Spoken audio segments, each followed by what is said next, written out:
Thank you for listening to West Virginia in Commonplace. Before we get this episode started, let the sponsor real quick keep the lights on for me. Thank you very much. Today's episode is brought to you by HelloFresh. Do you feel like you are stuck in a dinner rut? With HelloFresh, you get fresh, pre-measured ingredients with mouth-watering seasonal recipes delivered right to your door.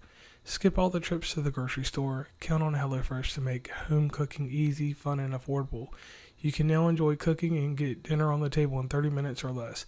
With over 25 recipes to choose from each week, there is something for everyone to enjoy, and all recipes are designed and tested by professional chefs and nutritional experts to ensure deliciousness and simplicity.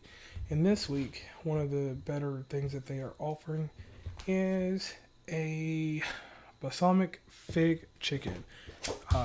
Seems like it would taste really good. Go to the link in our show notes to get $80 off, including free shipping on HelloFresh and the #1 meal kit. Welcome to West Virginia in Commonplace. Today we have a special episode. This is another one of these podcast collides, and this is a special one. I got with me right now the Pinnacle. Not the Pinnacle, vodka or whatever, not the whipped cream version. I have DeJuan Oneal with me from the illustrious podcast called Grown Man Logic. It's about the second biggest thing that's coming out of the West Coast right now. So DeJuan, please. West Coast. I mean, we East Coast, we West Coast, we Midwest. We have it all, man. I think that's a beautiful thing about Grown Man Logic. You're getting four perspectives from like four different regions of the United States. So like it's a very valid and well-rounded opinion, or well-rounded discussion when you're dealing with Grown Man Logic. All right, now for the audience, we've already had Eric on from there. So let's get a little backstory on you, whatever you feel comfortable talking about. So let's hear about DeJuan Oneal. So I'm from the greatest city in the world, Boston, Massachusetts. I see the look. Yeah, I'm from the greatest city in the world, Boston, Massachusetts, man. And I currently reside in Virginia Beach, Virginia, as a member of the United States military. So I'm active duty military as well. I am a professional wrestler, an author, spoken word artist. Yeah, man, I got my MBA from Northeastern University, and yeah, man, we're just kind of out here kicking it, man. And I just want to elevate the culture, man. Tell people to up their pressure. You know the motto. All right, so hold on, let me get something straight. You're in the 757 right now? I am right now. So you in the 757. Now, I'm originally from Virginia. Now, that's one thing that we don't talk about. I'm from the 434. I'm from this place called Lynchburg, Virginia. Shout out Lynchburg. Yeah, no doubt. And I come over that Tidewater region. I'll tell you something crazy. I didn't know this. And then let me tell you how backwards I am. For some strange reason, I thought you were on the West Coast. No. Kendra's on the West Coast. Kendra's on the West Coast, right? And I know that Eric's up there in Cleveland right above me, but that's crazy. You right around the corner because, that's just off topic. I actually vacation out there at the beach not so much Newport or bad news, but out there out there, at Virginia Beach. And then right up, I like to go up Chesapeake. I actually like Eastern Shore if you've been up there. Oh, yeah. No, it's beautiful, especially around this time of the year. Yeah. That's where like the hidden beaches are that we don't tell the tourists about. Like, yeah.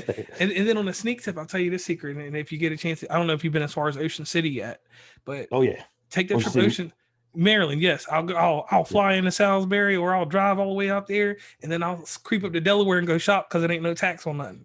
Oh, that's right on 13, man. So most people get caught in that beltway traffic, but you jump right into 13 and then jump on number 1. It takes you right in Delaware, man. We speak the same language, bro. Okay, I feel you. Yeah.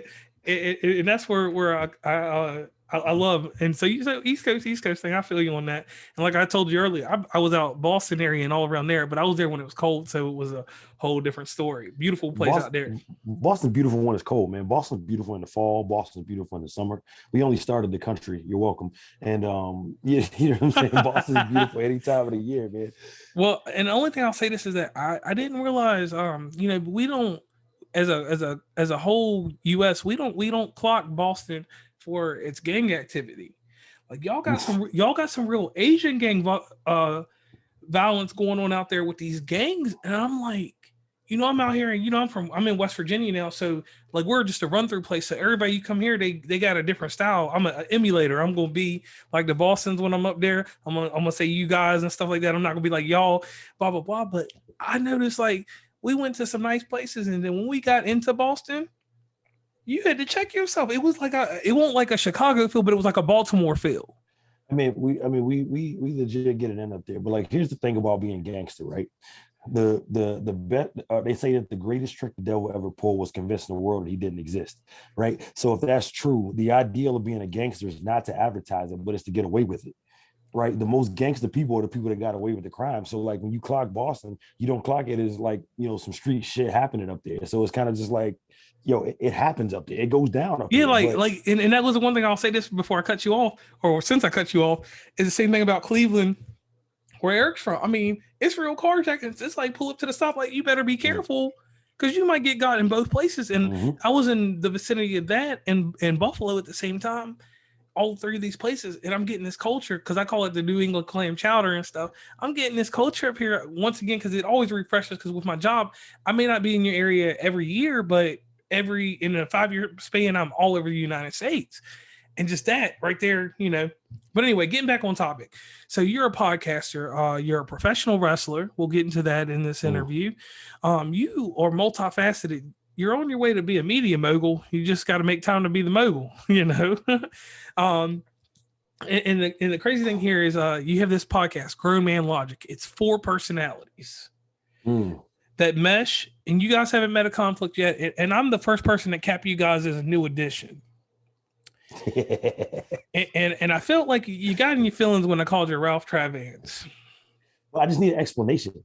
But the same way on the show, right? Like for those of y'all who've seen an episode of Grown Man Logic, if something catches me, like I don't just let it pass. I do it for clarity, right? So when I hear something, I just need a clarification. It's not necessarily that I'm in my feelings, but I need that moment of explanation, right? So when you hit me with the Ralph Tresvant reference, and I was like, wait a minute, we're beefing. Until I get an explanation, we're beefing. because so a lot of people, and it's crazy that nobody has interviewed us as a crew. Right. So you see us on Mondays, you see us on Thursdays, you see us do the private stock interviews on Sundays, which air. We just added another show to air on Wednesdays exclusive to YouTube called the VSOP Lounge. Okay. And the VSOP Lounge is heavily anchored by me. It's called Varied Superior Opinions and Perspectives, the Lounge, VSOP. Okay. And that's I guess that would be my version of a podcast. Because I'll get on there, it's about 5 to 10 minutes, and it's just more content like to give people, and I have opinions that it may not necessarily affect the other people that come with this brand, and my opinions are based in facts and statistics, and I give people the option to rebut. You can talk to me in the comments, you can hit me on the email, you can wait till Monday, you can come find me on Instagram, like, you know what I'm saying? But there's some stuff that definitely needs to be talked about that we're not having these conversations. And so it was kind of like, all 3 of my other co-hosts have podcasts, Eric with the Uncomfortable Convo, Carla with the She Blows, and then Kendra with Coffee with Kendra, which in itself needs no advertisement because she's fucking killing it right now. Right. But so I kind of felt like I needed to add my own, because on all of their platforms, they drive traffic to Grown Man Logic. And so I look at it as they're doing me a favor. Right. And it's kind of like that's kind of how I look at it. I look at it as they're doing me a favor by lending their image and their likeness and their intellectual property to me while we're doing that. So if that's the case, I can at least show them my own load. So I added that show primarily by me. They're going to make rants and stuff like that is going to appear. But that the heavy lifting on the VSOP Lounge is definitely going to be me. Okay, now do you see where the Ralph Travans correlation comes in here? Because let me give it to you. We talking about the whole group. We got 2 different groups. Because you're from Boston. We got the Bobby Brown version, then we got the Johnny Gill version. But both them versions have Ralph in it, and we both know that Ralph carried everybody. He was the showman, and if you look at his actual net worth, he got more money than Bobby Brown. Even though Bobby Brown structurally, when we look at music sales and stuff like that, his career was planted a certain way for him. He had a certain level of success, and once his success ended, somebody told him the right thing, and he stepped away from it and just lived off of his greatest hits, which he's still doing to this day. Yeah. Right, because after he put that good album out in the 90s, he put one more out, but nobody talked about that. But the thing is, Ralph Trevance kept continuously making music, and but behind the scenes, just because he necessarily wasn't the guy that was always singing his songs, he was still out there writing. He had showmanship. Right. He knew his place. He knew that he had to fit different roles, and that's what you do inside your podcast because you're a wrestler. So you know the different hill. Kayfabe will stay with kayfabe. You know how to stay in character. Yeah, for sure. For sure. Yeah. Okay, so now y'all's podcast is growing. There was amazing competition that took place, and like I said, we won't politic on the issues that happened inside this championship, but Podcastagram, shout out to Pat. He integrated podcasts that normally wouldn't even touch each other with a 10-foot pole, and not in any disrespect, because inside our community, there's always subgenres, all kinds of ways that podcasts are separated. Right. But a phrase that was coined to me, and I had to look at it not from a racial standpoint, I had to look from it from a standpoint of a black person and a white person told me this, that there is an urban and a suburban podcast. Because when I think of those two, I think black and white, because that's how people want to stereotype it. But I looked at it from the perspective of everybody's in the working class together. We actually live in different areas. And where I come from, I come from Lynchburg, Virginia. I'm from the suburbs. We have an urban area in Lynchburg, but I am from corn-fed, grass-eating cows. Man, I know what it's like to go sleep in the woods without a tent. Yeah, for sure. And then there's other people from different areas. You're from the city. The city's a fast place. You know what it's like to sleep somewhere where there's always lights. Yeah. And that when it was explained to me like that, I was like, okay, I can go with this. And then I said, if this is a cheap way of saying black and white, you sold me for right now. But what is your feeling about this description of suburban and urban podcast? I definitely agree. But I think that to tie the whole thing together, what Pat did was a very beautiful thing. And if I understood him correctly, be on the lookout for like the final 16 to come on a different voting platform. If I understood him correctly, he was on a live with somebody else. But when that happened, so actually I didn't know that this was a thing. The whole like championship thing, I didn't know this was a thing. Obviously I'm a baby podcaster. My podcast is 9 weeks old. Right. Literally 9 weeks old. We just dropped episode number 9. I'm in the editing phase of that right now. So, and it's crazy because I didn't know it was a thing. So it actually gave me an opportunity to study. I mentioned in my intro that like, I'm an MBA. I have a master's degree in marketing. So the first rule of marketing is to study the comps. Not necessarily that it's a competition, but like if you're moving into an area and you're going to buy a house, right? You want to know what other houses are selling for in that area, so you know if you're getting a fair price or not. So I sat back and kind of just watched. And as I began to dive in, because that like eventually I became heavily involved. You were you were doing color commentary. You had your own show inside the championship. Yeah, well, because I saw it as an opportunity. Because Grown Man Logic wasn't invited to the dance, but I wanted to be in the next one. Right. And I didn't want to be on the outside of the window, like window shopping. Right. So it was kind of like, okay, well, cool. And Pat didn't even know that I was going to do the first live. I kind of just like announced it. It was like, hey, look, I'm going to go live and talk about this. I want to, because the podcast community was buzzing at that time. Well, my circle of the podcast community was buzzing at that time. And so I'm like, oh, well, fuck, if everybody's talking about it, this is an opportunity. For those of y'all who don't know me, you're going to, and you're going to figure out like what it's about. So I didn't even tell Pat. I was like, I told him the day before. I was like, hey, I'm going to go live and discuss like who people got on the votes, because everybody was doing in their stories individually. Yeah. And nobody decided to be the glue to put it together. Right. You had people like Distance Nerding and Irish Survival, right? They were putting it in their stories. Okay, who you got? Right. Why not talk about this? Let's make it a face off. Let's do it. Let's build some drama. You know what I'm saying? And so I kind of just jumped in. But when I did that, I kind of didn't know the undertaking that I was doing, because I had to listen to everybody's podcast so I could talk intelligently about what was happening. You know what I'm saying? I kind of set myself up. I was like, okay, cool. I'm going to go live. And it was on Instagram. So now I'm accountable. I'm either accountable or a liar, right? So I stayed up. I remember I stayed up for like 48 hours straight listening to podcasts. With no meth. With no meth.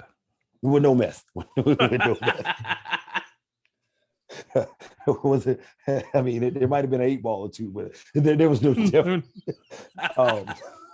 Yeah, I stayed up for 48 hours straight listening to podcasts so I could talk intelligently about the live. And then the first one was dope, and like a lot of people tuned in to see what I was saying about them, and that actually sent people to Grown Man Logic.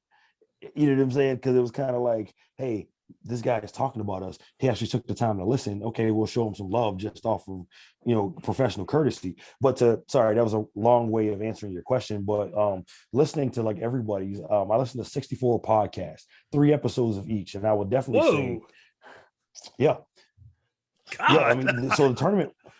So the tournament was it was 64 podcasts. It started out 64, and so yeah, I listened to everybody's podcast, and it was like 3 episodes of each, not in a row. So like I would listen to the battles, right? So I would go listen to Irish Survival and West Virginia Commonplace. I listened to both of your latest episodes. All right, cool. Now we'll go to the next battle. 2 episodes, etc. Right? Once I got through all of the battles, I went back and did it again with the different, with different episodes. And that one I kind of chose at random because, your game may have elevated, in a span of, 2 seasons or what have you. So now I need something from season 1 so I can talk about your growth and stuff like that. Right. So, I mean, to me, that was a really dope experience, but there's definitely a difference. And it's a noticeable difference to people who listen to both types of podcasts. Because the subject matter is different between suburban and urban podcasts. And I'll say this, inside the urban podcast, there's a more of a jump with the Instagram live. Now, let me tell you a story about you and I. Our story's kind of crazy. I'm in the background over on my side of the fence. I do this thing called The List, and I put it out every 30 days. And I'm no authority on any podcast, but I do listen to quite a bit because when I travel, sometimes I travel by car, and man, I can drive. From West Virginia, I'll go that 12-hour drive straight to Massachusetts, and I'm listening to podcasts. I'm listening to a variety of things, whatever someone puts in my Instagram or whatever, or sends it however. So I'm hearing everybody's podcast. Well, Pat comes back to me. He's like, this young man is doing an analytic view on things, and he's like, let me get your opinion. So I said, okay. I said, let me get a few listens in here. And me, I cheat a little bit. I've got people that listen for me, and then I'll go in and I'll listen to sound bites of what they tell me to listen to. If you have an episode that's 30 minutes, let's say 7 minutes inside that episode somewhere, there's a gym somewhere. Everybody's episode has a gym, regardless of what it is. Yeah. So I get the good points. Basically, I get the cliff notes on podcasts, and then I go in and listen. So he asked me a few times to give my results, and he would hit me up at like 5 o'clock in the morning or something crazy. And everybody knows that my schedule is whatever I do. So I just wake up and go as I please. So I woke up and I started giving you a little bit of, you started getting information from Pat through me. And that's how we connected. And then I ended up on one of y'all's shows one time. It was you and Grown Too Much Game, which a lot of respect out there for Too Much Game. Because y'all were going to Uncle Dolomite. Yeah, y'all, Uncle Dolomite, y'all was out there, y'all was going against each other. And that was a tough one. And I followed y'all's podcast because your podcast doesn't necessarily fit the same vein as mine, but the way that y'all carried it and how y'all did things, that was more in my lane than his. And later on listening, I like his podcast now because I got a chance, and I sit back, like when he did the little live this week, all of y'all, one thing I do want to say real quick, all of y'all, Cool Out Corner, whoever, y'all need to sit down and do a TV schedule so we can get this live thing straightened out, because everybody's putting out shows. I know that y'all do ads. I saw you post that. We need to come up with a schedule. Yeah. Here's the thing. We're Grown Man Logic. We initially started on Thursdays, right? Because there was nobody doing lives on Thursdays. Right. There was nobody doing lives. And ultimately, so for those of y'all that are going to hear this, if you missed a live on Thursday, that live gets converted into an actual podcast with an intro and, segments and stuff like that. And it's released the following Wednesday. Okay. So nobody, yes, you kind of double tap them. You know what I'm saying? But I feel like that I needed, as a wrestler, because you got some skeletons in the closet about pro wrestling yourself, young man.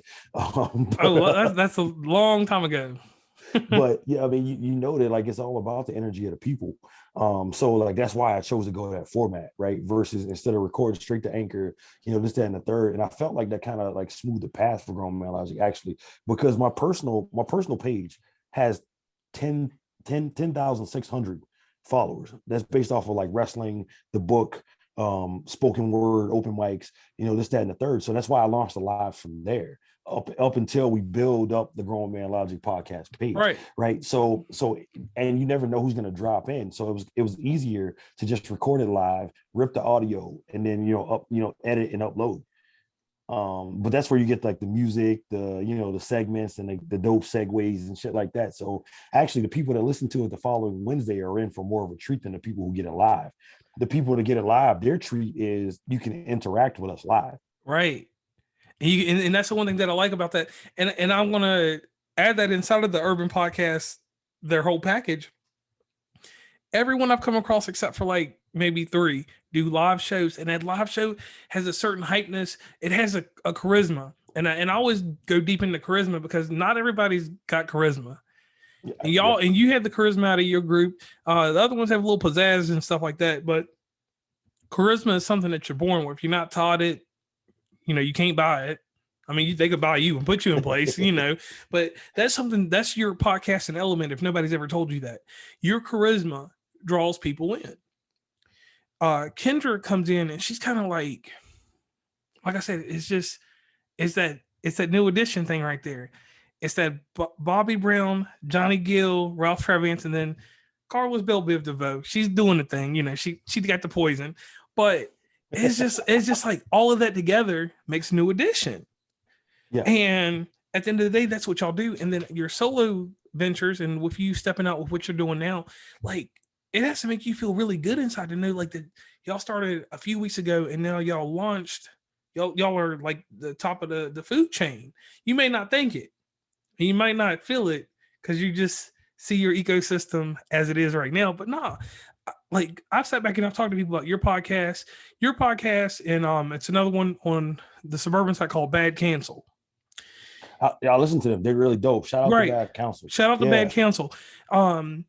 You two are a parallel, even though it's only 3 of them, and they have a female too. But and I ain't say that any disrespect. I apologize about that. Well, I mean, so the female here's watch this from that study of like in those podcasts in the tournaments. I know that the female just recently joined within the last 6 months. But she's been a guest a few times. But you see what I'm saying? This is how in depth that I listen to like go ahead. But let me give you this comparison. So like on the spectrum, like you two should have been matched up in some type of championship, and one day y'all are going to be matched up because. And if we do those 2 categories, y'all 2 match up right there, like boom. They have a comedic factor. Y'all have comedy on there, but y'all are serious and y'all have comedy. So that's just where it differs. But in that group setting, when you put an episode of you guys stacked up an episode against them, that's a real challenge there.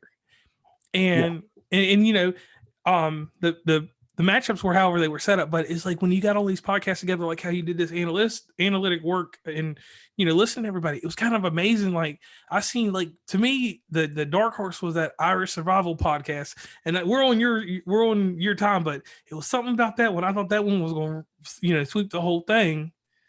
Well, she's 13, bro. She's amazing. Right. She's amazing. She's 13. And if you never wanted to join the Boy Scouts or Girl Scouts, you made me want to join. Listen to that podcast, man. And I feel like she's your scout leader. She's your cub master. You know what I'm saying? And if she's listening to, if she hears this, then she should definitely call her fans, her listeners, the Cubs. You know what I'm saying? She's the cub master, man. Because and so she sent me to Google like a few times, right? Because as I was listening to this, the first thing I thought it was a voice effect on her voice, right? I thought it was an adult putting the kid's voice on, or maybe an adult was writing the script for like a child, or I mean that could be the case, and we not know. It could be a right aspect there, but she sent me to Google to like verify some stuff. You know what I'm saying? I don't really brag about or talk about what I do inside of the United States Navy, but her survival, I'll just say I know survival well, and her podcast is spot on. Right. And it's just something about that. But now let's flip the script and get back over to you. So you're a professional wrestler. And the thing I like about these podcast calls, I can jump back and forth. And we're speaking on your pro wrestling. We're not talking about anybody else, just you. People who know me, they know me across Virginia and wherever. I got a little amateur background and a little professional, but whatever. But you are a full professional wrestler. Your size, you're what I wanted to be 10 years ago. I just couldn't keep the weightlifting up. Don't do it. It's a trap. It's a trap. Don't do it. So tell us about this pro wrestling real quick. How did you get into that? So I've always loved pro wrestling ever since I saw I think it was like WrestleMania 9 when Yokozuna and Hogan were battling for the title and Luger came out to make the save, or was it the Bret Hart finish where Hogan came out on Bret Hart? No, because it wasn't quite there. I remember Yokozuna. Was it Yokozuna? Okay, so let me. Okay, you're right. I think it may have been. I think it was Yokozuna beat Bret Hart for the belt, and then Hogan came out and made the finish. Yeah, you're right. So I kind of watched it, and then they were still in that cartoony, over gimmicky area, right? That Ultimate Warrior. Yeah, the Warrior. You know what I mean? And so you kind of what is this? All right, cool. Bet. And then so I kind of stayed up, watched it, you know what I mean, and then they were selling the ICO Pro and you can call for 99 cents per minute and shit. And so I would always ask my mom when I got good grades on my report card to, hey, I want the WWF magazine and I want to be able to call and talk to Shawn Michaels. I always wanted to talk to Shawn Michaels. I don't know why. I just always wanted to talk to Shawn Michaels. At first, I was mad at him because I saw him kick Jannetty and throw him through the barbershop window. And I appreciated that. Well, so at the time, I didn't understand, gimmick and storyline. I kind of just felt bad for Jannetty because it was like, how could you betray your friend like that? Why would you do that to him? Because at this time, I'm like 7, 8 years old. Yeah. And I had the action figures of the Rockers. Their first action figures, they were wearing with the purple and the white. Yeah, exactly. So, and I would put on like wrestling shows with my little action figures in my room. I do the color commentary, etc. It's almost like I was born to talk, right? So it was kind of like I was doing the color commentary, like, oh my God, I was emulating JR and shit. And then, so, fast forward, life happens. I graduate from Northeastern University. I have a major amount of student debt that's piling up. So I joined the military. I was lied to by a recruiter. And I ended up going enlisted instead of officer because the recruiter lied to me. He told me that I could do it later, but he was really just trying to fluff his numbers, whatever. I meet Eric in the military at my first duty station, actually. Okay. And he and I have been friends ever since then. That was 2008 that I actually joined the military. But I was a preschool teacher prior to that. Okay, wow. With the same physique? So, no. I was when I joined in 2008, I was about 185 pounds, and now the physique, I'm 260. I walk around at 260. Whew. I meet Eric, and then we form our friendship, and obviously the rest is history. We're back at Grown Man Logic. So at 2000, I think it was like 2016, I was in a bar, like drunk as shit, like because the Patriots or something were playing, and I think they lost the game, and it was the playoffs. And anyways, just the owner of this wrestling school he taps me on the shoulder. He's like, hey man, you ever thought about being a pro wrestler? And I'm like, only every day of my life. And he's like, yo, come out of school. And I turned out to be like really good, probably because all of the reps that I got as a kid, playing wrestling outside on the mattress. But I turned out to be really good, man. And it really took off. And now I've been able to turn that into like a very lucrative business for myself. So let me ask you, is there any plans in the future to go do a tryout and go somewhere like NXT or anything like that? So I did in 2018, 2 years in the business, I did a Ring of Honor tryout. Ooh. And they gave me an 8 out of 10. The 2 marks that I had off was gear and polish. So I decided to work on that. They did the seminar the following year, which was 2019. and they told me I applied, and they told me it was too soon to look at me again. They wanted to see some more stuff. Okay, cool. And that turn, I deployed with Navy SEAL Team 2 to Africa at the end of 2019. Obviously COVID, and you know what I'm saying, things happen. So I made my in-ring, actually I've made my in-ring date return, made it back in February, but I'll be in the ring again in July 10th, starting to pick up a semi full-time schedule, and then we're gonna make a run to the top. I Okay. gave myself to the age of 42 to make a run at the top. And then Okay. because I feel like I joined late. I started wrestling. I was 28 years old when I Okay. started. But I take really good care of my body, and I still Obviously. I still look young in the face. You know what I'm saying? So that's still marketable. There's still marketability there. So I gave myself to about 42 to try and make a run at the top, and trying to figure out, where it goes. And do me a favor while you're in Virginia, make that trip over to Roanoke, Virginia, in Christiansburg area, and meet Jimmy Valiant and get in touch with Tony Atlas. No, so I have photos with both of them. Oh, snap. I actually wrestled Jimmy Valiant. Yeah, I wrestled him at a place called Pure Pro Wrestling. Jimmy Love and those guys. Salute to them, man. And if you guys actually hear this, I'm willing to come back, but obviously my rates increased. But the yeah, man. So I wrestled Jimmy Valiant at Pure Pro Wrestling, and I thought that I was gonna break him because of, what I'm saying, How how, like, old? yeah, how old he is, man. He's been doing this for so long. But even at that point, I learned so much in the ring with him that it was amazing. It was an amazing experience. And the crazy thing on that is, and this ties in because you have to understand, audience, like we're talking about stuff, and we got a little bit of a relation here. That's the guy that trained me. Wow. Yeah, Okay. Okay. because you got to think, being from Lynchburg, I'm over in that Roanoke region, the western. I'm in the central part of Virginia, but I'm over in the western part. Um, and just that whole group. So that's amazing that you actually wrestled him. He's one of the guys that I'll say that him and William Regal are two of the most underrated wrestlers that actually train people in around. Regal's a beast, man. You remember Regal got in trouble because he out wrestled Goldberg and made him look bad on TV to other wrestlers. Yeah. So yeah, Something man. about Regal. Regal always had me going. Now let's get back into this podcast and stuff because we're going everywhere. we might have to do a wrestling podcast one evening. So you're starting out. You got 9 weeks in the game. Y'all are your crew. Y'all are really hype. Y'all are about like b-boys dancing around, doing your thing with everybody. Everybody's trying to get a hold of y'all guys.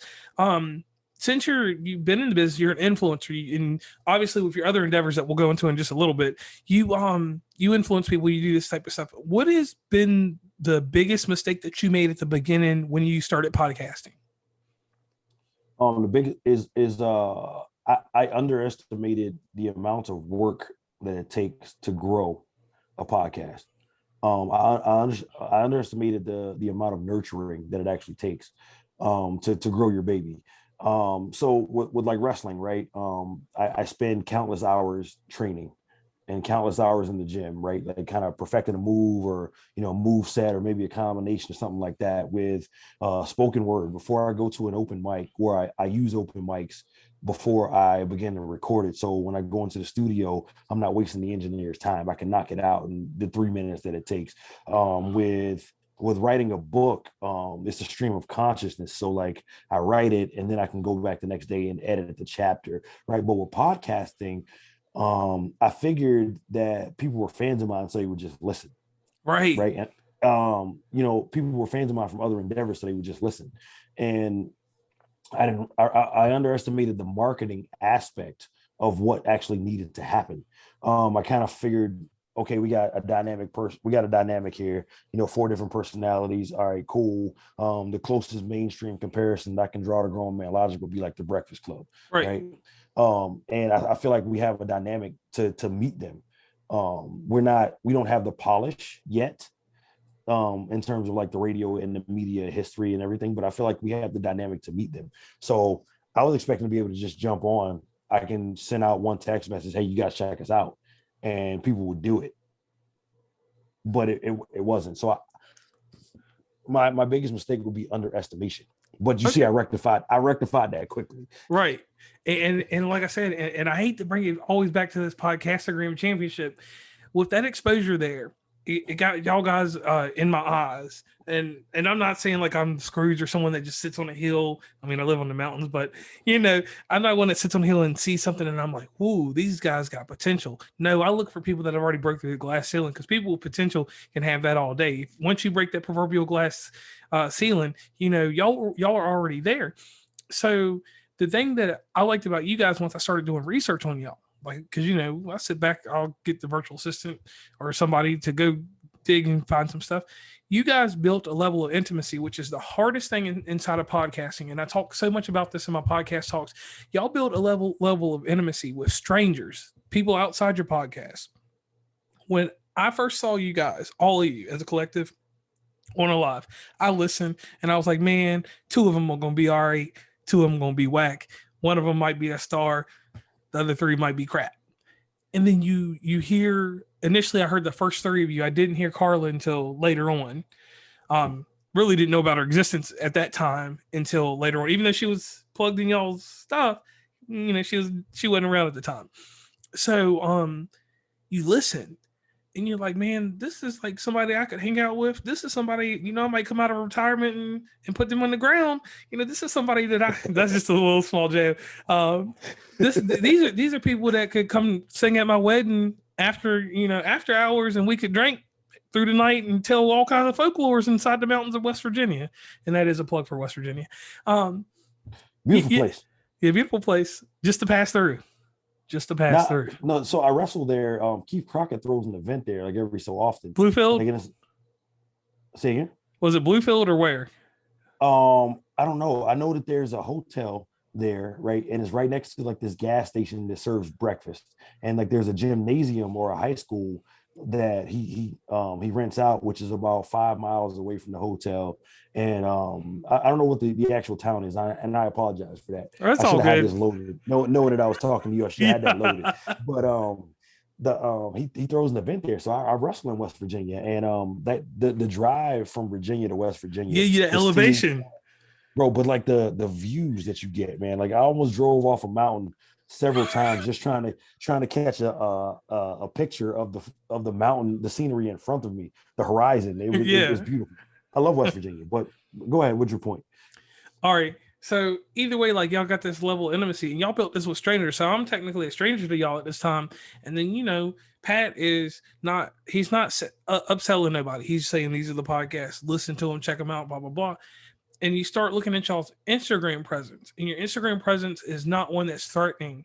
Your presence on Instagram is like, hey, come on over and check us out. If you don't check us out, you're missing out. And that approach is the best marketing skill you can have. It's not the overzealousness like what I do. I'm overzealous. All my stuff is here, coming soon. Check it out. Come to me now. Snap into a Slim Jim. Y'all are like, you can get over here if you want to, but if you don't come, you're going to miss out.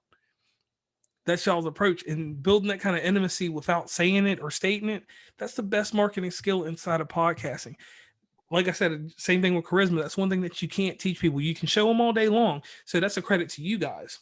Thank you. Now, inside your group as a collective, what do you think is the strongest point that makes people gravitate to you guys? Authenticity, I think. I feel like that you're going to have conversations, right? And you've seen a few of our lives. If things get too heated, like I'll stop the conversation and play like a random game of would you rather or right. But it's authenticity.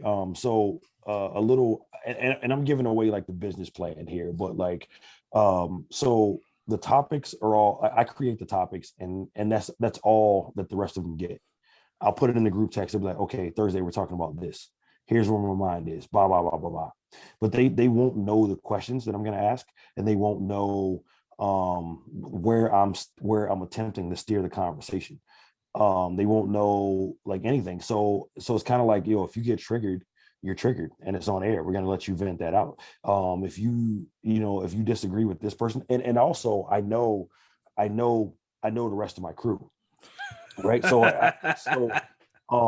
Eric is the only person that I actually knew with an intimate knowledge of. But because I study other people's work, when Grown Man Logic became a thing, it was kind of like, okay, I went and I listened to 10 episodes of Coffee with Kendra, like the podcast, not the Yes, live. yes. And then I went and I listened to 7 or 8 episodes of She Blows It. And Eric was already my boy, so like I kind of knew how he thought already, but this was a reconnect for me and Eric. So then I went and listened to 5 episodes of Uncomfortable Conversation to figure out what they were about. So now I kind of sit back at this massive chessboard of ego, intellect, and passion, right? And so like if I know that a question is going to trigger Eric, I'll let Kendra answer it first, and then I'll throw it to Eric. Right. And that whoa factor. Yeah, you know what I'm saying? I'll throw it to him because he's already triggered and he's itching to answer the question.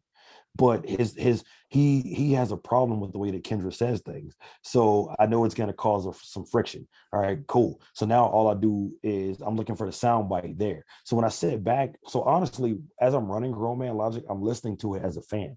And a lot of the times the authenticity comes because I really want to know something.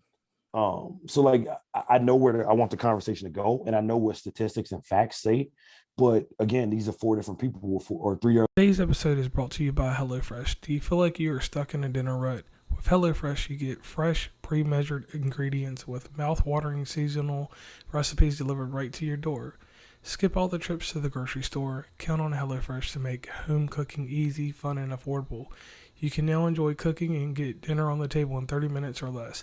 With over 25 recipes to choose from each week, there is something for everyone to enjoy, and all recipes are designed and tested by professional chefs and nutritional experts to ensure deliciousness and simplicity.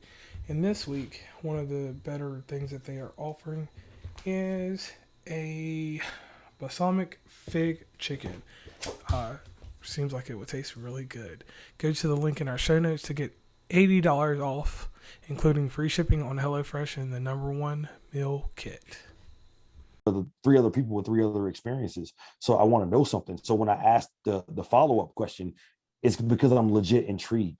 And now that may spark a thought like down in the corner. You know what I'm saying? And so the authenticity is what makes people, I think, love the conversation, because I'm not gonna throw an episode up for the sake of throwing an episode up, right? All of these topics, they come from somewhere. You know what I'm saying? They come from somewhere. So I'll come up with the topic, I'll put it in the group chat and be like, yo, here's what I'm thinking. Boom, boom, boom. So start wrapping your mind around this. So then it's funny because Carla is like the most organized out of all of us, right? She takes notes, she does her research and everything. And then sometimes I'll fuck with her. Like I'll throw a wrench in the plan just because I want to see her I want to see her like off kilter. Right. And no structure. You want to take that structure away. Yeah. It's structured to me, but I don't want it structured for my co-host. Okay. Now, there's a segment I do on my regular show, and I'm gonna go ahead and do it with you. I normally don't do it with people on podcasts a lot. It's about journalistic integrity. Growing up, I watched this show called 2020. Okay.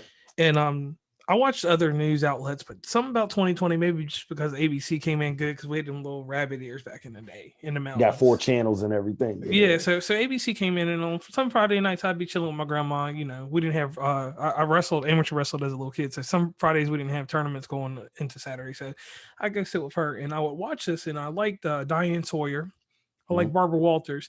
John Stossel was pretty cool, but he did the comedic portion, and I'm not very much of a comedian. My delivery comes off as a comedic sometimes to some people, but never the case. I'm dead serious about what I'm saying to people, and some people take that the wrong way. So I'm going to hit you with some questions because Diane Sawyer was very poignant to the point that she could pull certain answers out of people. But Barbara Walters, when it came time for Barbara Walters, that was that 10:38 or 10:40 to 11 o'clock. She hit you with some gems that just shut the game down. And even Oprah in some of those instances, like when she did the Michael Jackson interview, it was that last 20 minutes inside interviews that these questions got real tight. So let me hit you with your Diane Sawyer questions first.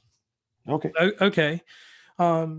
You've told us about your ventures inside of your podcasting. You're doing a spoken word album, correct? Yes. Um, so you have all these, you got your hands in every little thing. So when do you actually make time for yourself? Rarely. Rarely. Honestly, and this is something I've spoken like on record about. Like I need to get better at that. I'm actually going to be talking about it on Thursday.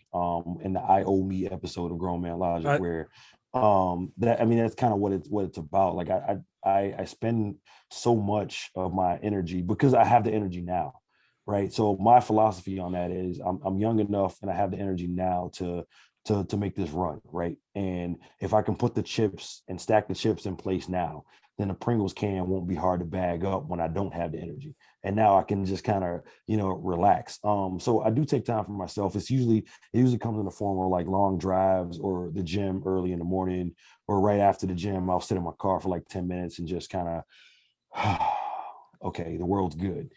So rarely, very rarely, but I mean, it does happen. It happens enough to get by, but I do that is something that I need to get better at.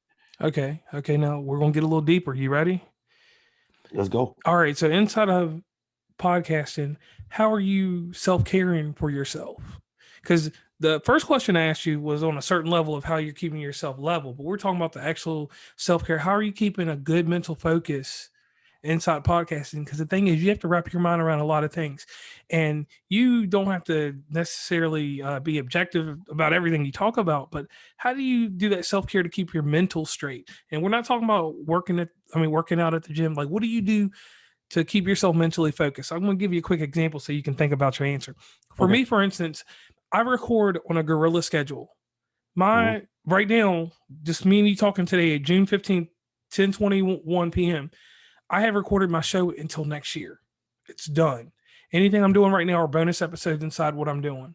Everything's strategically planned out. So if I die, it'll come out posthumously, however it's going to come out. So the structure that I do is I have a lot of free time now, with my job and everything else. And obviously I don't work out or anything, but I drink a good thing of tea and other things, and I'm in other ventures. So I take a day like tomorrow, I'm just going to chill. I'm going to look over some insights and stuff like that. I'm going to go dig a little bit deeper on you and look at some different insights, look at some wrestling videos, see if I'm going to have to come out of retirement or not, or, whatever. Um, so the way that I get my focus and everything straight is I just relax. I'll listen to y'all's podcast, or I will go check out another one of my older podcasts. I'll go back through. One thing that I like to do is I'll go back to the very beginning of my DM, and I'll Okay. see who I was dealing with then and who I'm not dealing with now. So Okay. I'll do this kind of stuff to keep myself mentally focused. I'm like, why did me and this person lose touch, or did I switch up on them, or did they switch up on me, or did we just grow? Mm. So So so for me, one of my ventures keeps me level on the other ones. Right. So the past 2 weeks I've been throwing smoke to women, right? I have. Jeremy from Life Unplugged and myself jumped on a live on Wednesday. I was back at the women again on Thursday. On Friday, we're getting ready to go again and throw some more smoke. So I've been throwing smoke, right? So like it's kind of like because I'm agitated about something and I have opinions. I'm agitated at the lack of accountability, etc. Right? I mean, you heard it. yes, Go yes, go. yes.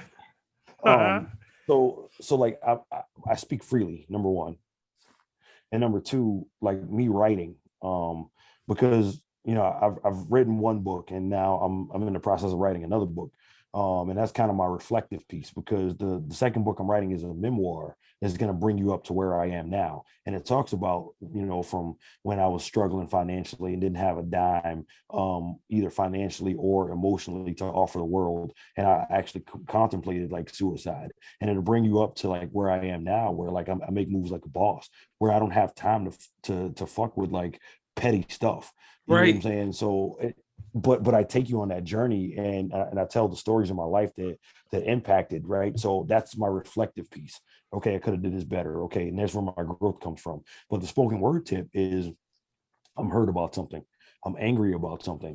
I'm really happy about something. Let's get this down. And I have a gift to like construct words in a way that like people enjoy. So it's kind of like all of my ventures kind of feed and work as a coping mechanism to me as a whole. So it's crazy because I didn't get into podcasting to make money. Don't get me wrong. Right. I'm all about securing the bag, but that's not why I got into it. It was kind of like, this is just something extra. You know what I mean? Like, and something you're alluding from it, and you just stated it with everything you're doing. It's a part of your self-care. Everything you said between the book, the spoken word. So you handle that. And one thing you did amazing in this podcast here that you probably didn't even realize, you just helped somebody else out. You gave somebody a plan. We didn't go over how to implement it, but you gave them a plan on how to handle stress, how to do things in a creative manner. So I want to thank you for that right there, no doubt, because you just sold them up on that one. Now, here goes the Barbara Walters question. All right, you're doing all these things. You're taking care of the world. And you told me earlier when we talked off the record that you didn't have 15 minutes free, but you told me outside of the gym you got 10 minutes free, correct? Yeah. Yeah, so you do got. See, I told you got 15 minutes somewhere. You have another 5 minutes later on down there. I just want to throw that in there. All right, and that's one of my things. We all have 15 minutes in life. That's it. And you got it. Just 15 minutes. That's it. I'm convinced. I'm convinced. Yeah, just 15. So you're out here and you're doing everything. You're getting more successful. You've already been a success. Define for me what success is for you, and define for me what is failure. Because I tell you this real quick. To me, failure is a lesson. Failure is not a negative thing. Failure is something that I'm going to rebuild. I'm going to do something. I'm going to either revolve or evolve from that failure. So I might go in a circle around it, or I might actually change. So let me answer that with, like, let me kick this off, my answer to that with a story. Okay. So there was this lady, the school teacher, and she was taking her children on a field trip to the Smithsonian Museum. Okay. And there was this little kid named Jamal, right? Jumped on a bus, and just inner city Baltimore kid, they're going down to DC. So she was the art teacher, and she gave them an index card prior to them going into the museum, and she said, okay, I want you to find a piece of art that speaks to you and write down what it says. Sounds simple enough, right? So they go in, they do the field trip, they complete it, and at the end she's doing a head count and Jamal is missing. And she goes back in the museum. He must be in the museum. So when she finally catches up to him, he's standing and he's staring at the Andy Warhol. He's staring at the Andy Warhol picture. Andy Warhol has a picture inside of the Smithsonian Museum called Checkmate. Okay. Right. So she finds him and she looks at it with him, and she's trying to understand what he's looking at. So she looks down and she's like, Jamal, does this painting speak to you? And he's like, yeah. And she's like, well, what does it say to you? And he's like, it's a lie. And she's like, what do you mean? And she's like, the piece, the painting, it's a lie. It's lying. It's not telling the truth. And she's like, well, what is it saying to you? She's like, well, the painting is called Checkmate, but if you look in the bottom right-hand corner, the king still has another move. Now, Jamal wasn't Bobby Fischer, but he did know how to play chess. Chess, okay, yeah. So what I'm saying to you is that, to me, success is defined as the amount of options that you have to live your life. Okay. Right. I can't assign monetary value to it. I can't assign an emotional state to it, because a state of being versus a moment are two different things. Right. Correct. So you may experience failures or setbacks in your life, but it does not make you a failure. Being a failure is a state of being. Right. So in other words, what I'm saying is, the amount of options that I have to, okay, I can do this now. I don't have to do this now. I can tell you to fuck off. I can tell you I accept your offer. Right. That's what makes you a success. What makes you a failure to me is in that checkmate position, when you don't have any other moves and you're forced to do something because of your circumstance. That's what makes you a failure versus making you a success. So sustainability. Yeah, for sure. Sustainability. That's what I was driving. When you said all that, I found one word. Yeah, for sure. Okay. Now here goes your strong Barbara Walters question. You have so many endeavors going on. Okay. And you spoke about some of them candidly, some of them we haven't got into, because I might have to do you like a second interview, because I know you got to get sleep in a little bit anyway. So what does the future hold for you? My future holds making sure that Dominic and Sophia and Saul are set up for success. Um, that's the job of a father. That's the job of a man, is to smooth out the path for his children, right? So the future holds for me whatever it's going to take to make sure that when when they're in college, or when they're, I'm making moves now, right? They're 11, 8, and 1. Oh, Or, wow. so somebody might look at that and say, oh, you got time. But I don't, because now I need to make sure, because obviously Grown Man Logic falls under my LLC. The Grown Right. Man Logic falls under the Pinnacle Media Group, along with the wrestling, along with the books, along with everything, right? But out of that, Dominic has a 529 set up. There's a savings account set up for my other two, like, you know what I'm saying? So it's like, There's a it's Roth like, account set up for you. believe that. You know what I mean? So it just comes with like smoothing out life, man. But I think that what we didn't get into is, like, I'm a certified life coach, right? Okay, And at the I end of like the I told you, we're going to dig into everything. at the end of the day, like, at the end of the day, it's all about setting my seeds up with the most amount of options. So and that's what, whatever it takes to get there. But I also feel like that my brain is filled with a way to do things and a way to not do things. Some will be well received opinions, and some won't be. But at the end of the day, you're going to hear them. You're either going to read them, you're going to hear them, or you're going to hear them.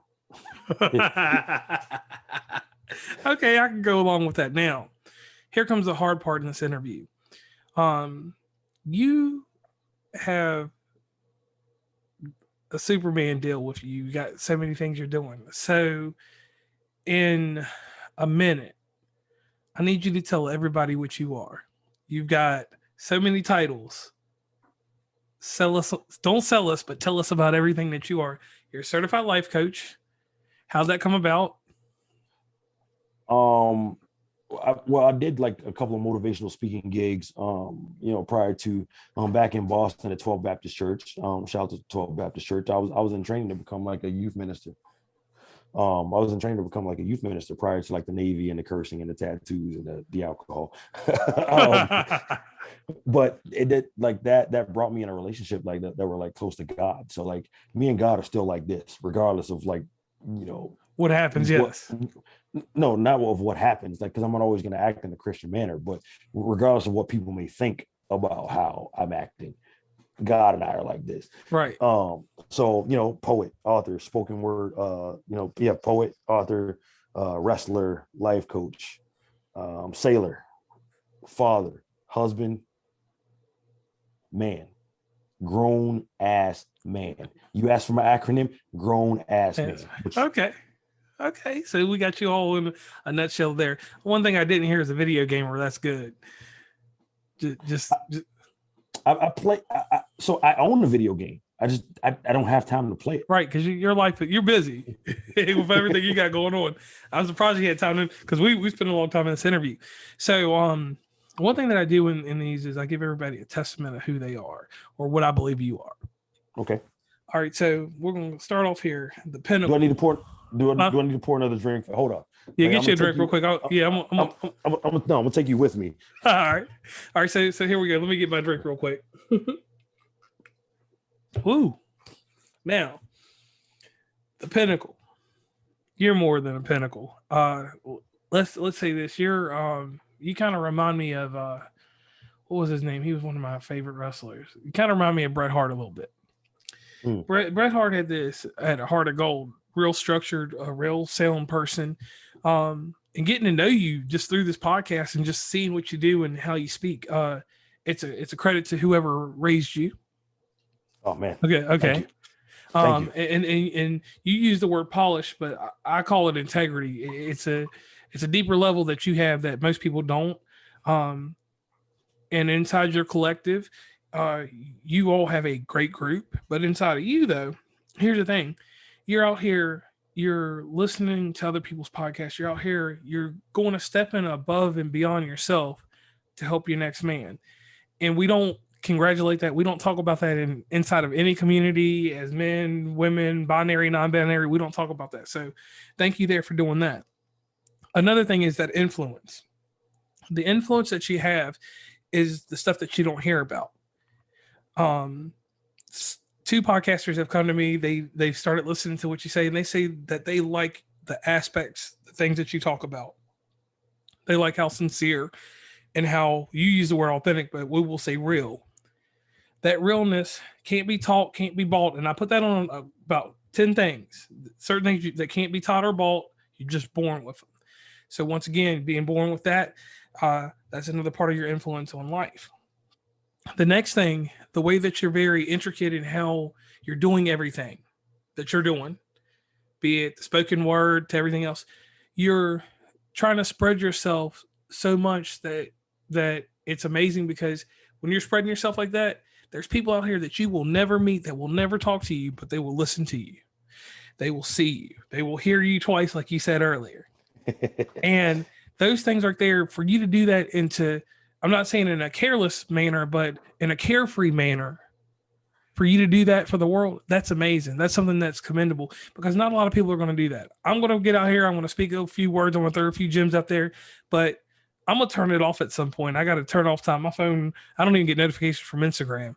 I have a certain time that I turn things off, but you don't turn things off. You're there. You're diligent. You're doing these things. You're bettering all communities. And I'm guilty of one thing.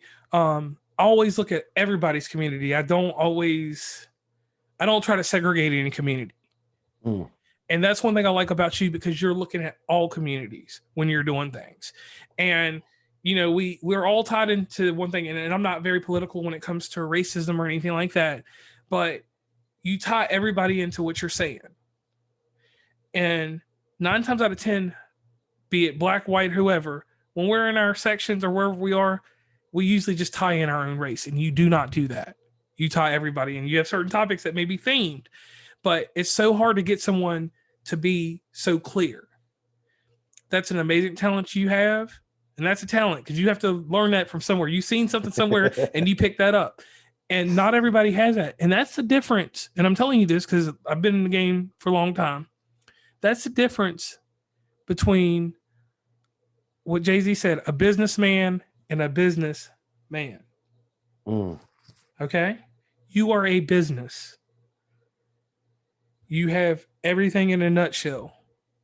You will make it to wherever you decide to go, and you won't stop there. Your game plan in life, that's amazing. That's something that if you took time in your next podcast and you title it My Thoughts on Life, you could take that My Thoughts on Life, just you, a solo podcast, your thoughts on life, and you could change the man down the road. You have that kind of power. You got the same, I call it that Michael Jackson factor, because that was my artist. Michael Jackson changed people. We don't look at the bad. We're just talking about the good. Yeah. You got that Michael Jackson woe to you. Oh, man. In that glow. Okay. That's humbling, man. Thank you so much. And that's one of those things, like I tell people, you know, it's certain entities in the world. But when you have that, and you're the type of person that knows the responsibility that goes with that, you have fun. Nobody takes it away from you, you know.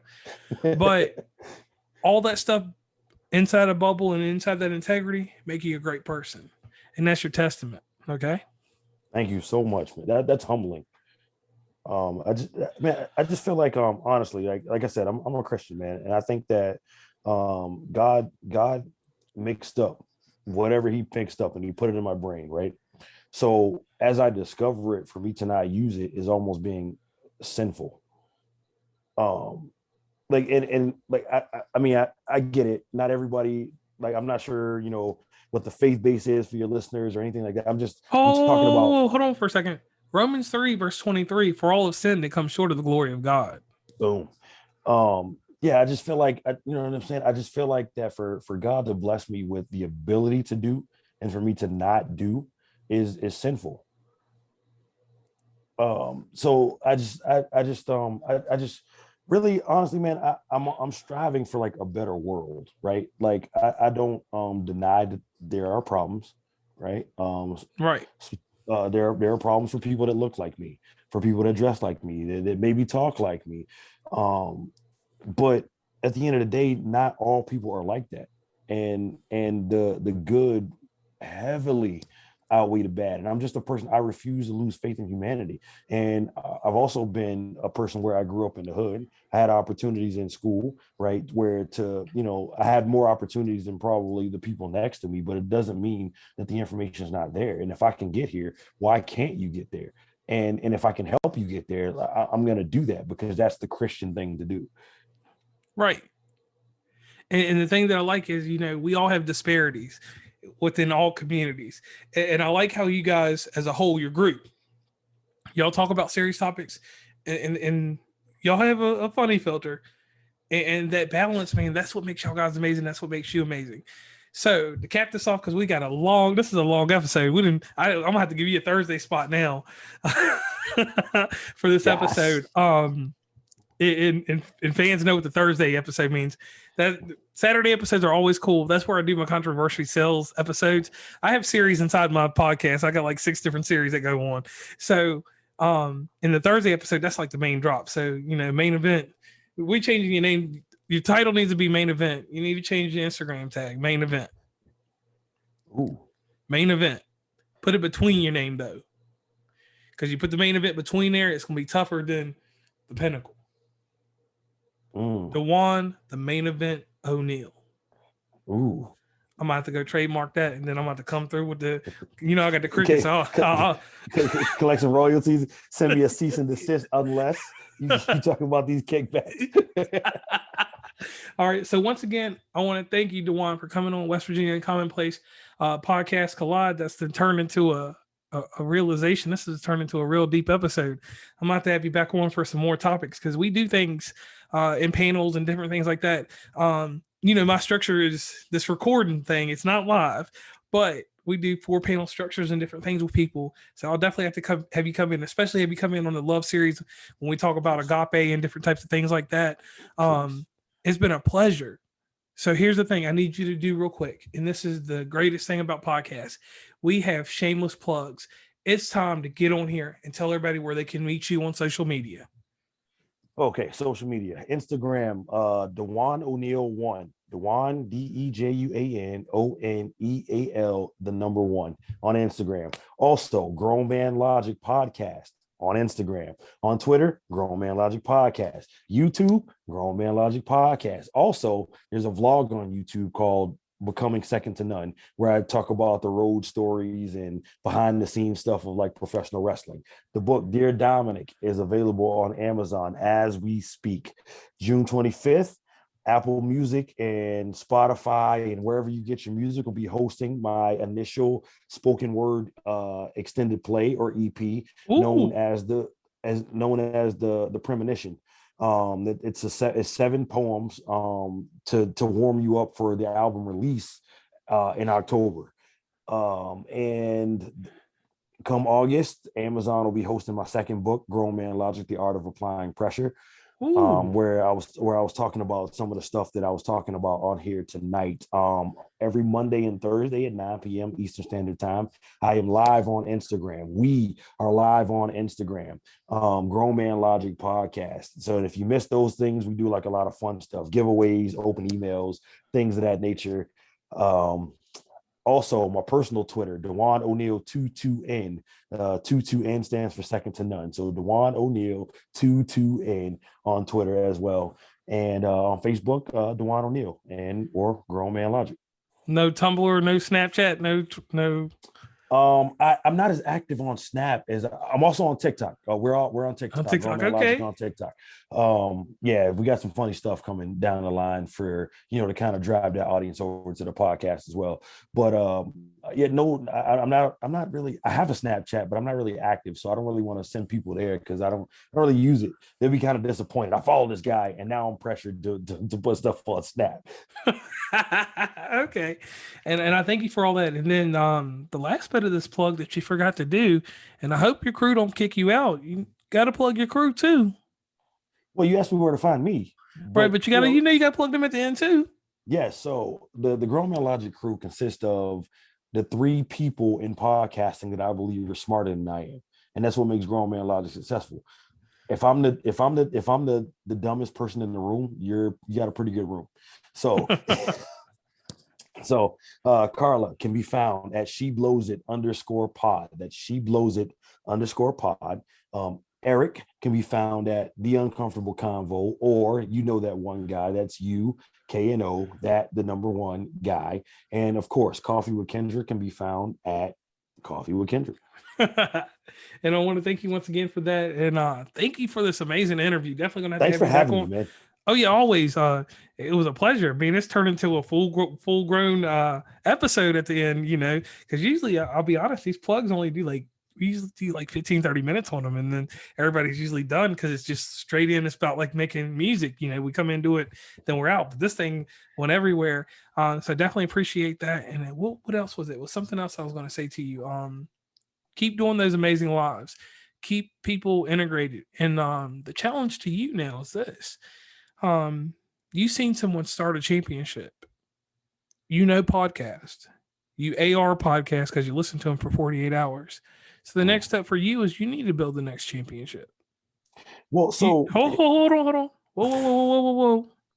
You're an authority. You're an authority on A&R on podcasts. You sat there and listened to them. You critiqued them. You brought guests in.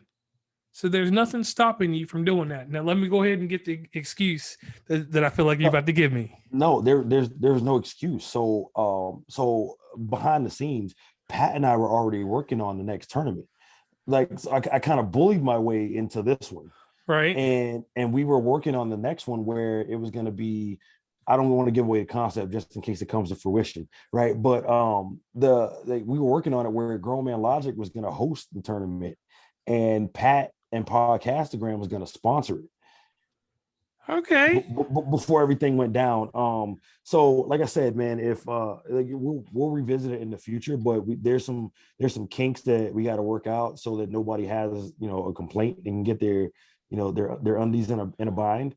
But once we work that out, I think because it's Pat's baby, I wouldn't want to do it without his involvement some kind of way. But I think stay tuned. Stay tuned. And also another thing that I need you all to think about, and this could be you, Cool Out Corner, or anybody, we need a versus battle for these podcasts for real.